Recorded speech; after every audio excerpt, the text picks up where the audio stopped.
शुक्राना। अच्छा। मैं आज मतलब अपनी फीलिंग्स एक्सप्रेस आप देख रहे होंगे।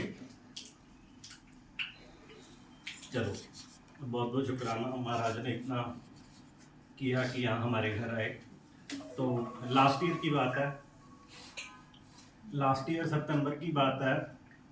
हम बेसिकली प्लॉट सर्च कर रहे थे कि चलो आने वाले टाइम में एक प्लॉट ले लेते हैं, क्योंकि यहाँ पे प्रॉपर्टी भी काफ़ी महंगी हो रही थी और ये था कि चलो फ्लैट है तो फ्लैट के बाद आगे एक बड़े घर में जाए, तो सबका सपना होता है। तो मैं प्लॉट सर्च कर रहा था और ये वैसे ही लास्ट ईयर की बात है, लेकिन मैं उससे अराउंड 6-8 महीने पहले से प्लॉट सर्च कर रहा था। जो प्लॉट पसंद आ रहे थे वो आउट ऑफ बजट जा रहे थे, जो प्लॉट पसंद नहीं आ रहे थे वो फिर आपको पता ही है कि उसको लेने का मन नहीं था, कि वो लोकेशन या कह लो कि कुछ भी ऐसा था। तो चलो ऑल ऑफ सडन ऐसा हुआ कि हम सर्च कर रहे थे, तो लास्ट ईयर ये सितंबर की बात है, सितंबर 2023 की। तो ऑल ऑफ सडन ऐसे क्या हुआ, किसी डीलर का मेरे को फ़ोन आता है कि ऐसे प्लॉट है, आप आके देख लो एक बार। तो ऑनेस्टली बताऊं तो मेरा मन ही नहीं करता था जाने का, क्योंकि मैं जब भी जाता था तो मेरे को ये लगता था कि डील होनी नहीं है, क्योंकि जो डील मेरे को चाहिए वो मिल नहीं रही। और प्रॉपर्टी के प्राइस इतने हैं भाई, जैसे आंटी ने बताया कि एक मिडिल क्लास फैमिली को पैसे अरेंज करने एक टाइम पे बहुत मुश्किल होते हैं। और उस टाइम पे क्या हुआ, हम चलो फिर भी मैं और अदिति हम दोनों एक प्लॉट देखने चले गए। और हम ऐसे ही रैंडमली देखने गए ये सोच के कि कभी भी डील तो होनी नहीं है, चलो किसका कॉल आ रही है कि चलो हम जाके देख आए। चलो हम जाते हैं, हमने उसने हमें प्लॉट दिखाया और प्लॉट बाय चांस ही हमें पहली नज़र में पसंद आ गया।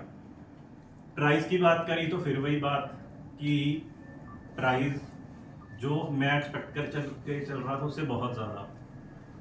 चलो जो भी वो मेरे साथ पर्सन थे कंसर्न, वो कहते हैं आप एक बार ऑफिस में आ जाओ, हम बैठ के डील की बात कर लेते हैं, जो भी पार्टी का प्लॉट है आमने सामने बैठ के आपको आपकी डील फाइनलाइज करवा देते हैं अगर होती है तो।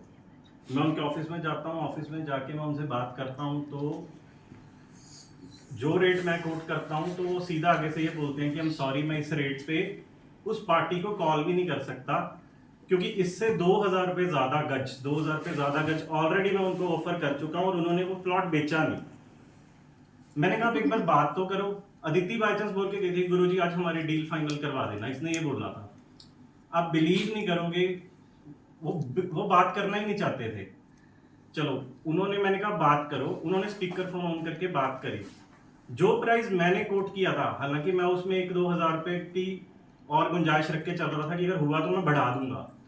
आप बिलीव नहीं करोगे, उन्होंने स्पीकर पे बात करी कि ये ऐसे है, और जैसे ही मैंने जो प्राइस कोट किया था उनको उन्होंने कॉल की, वो बंदा सीधा कहता डन कर दो, लेकिन पेमेंट मुझे अर्जेंट चाहिए, बस मेरी पेमेंट जल्दी से जल्दी करवाओ।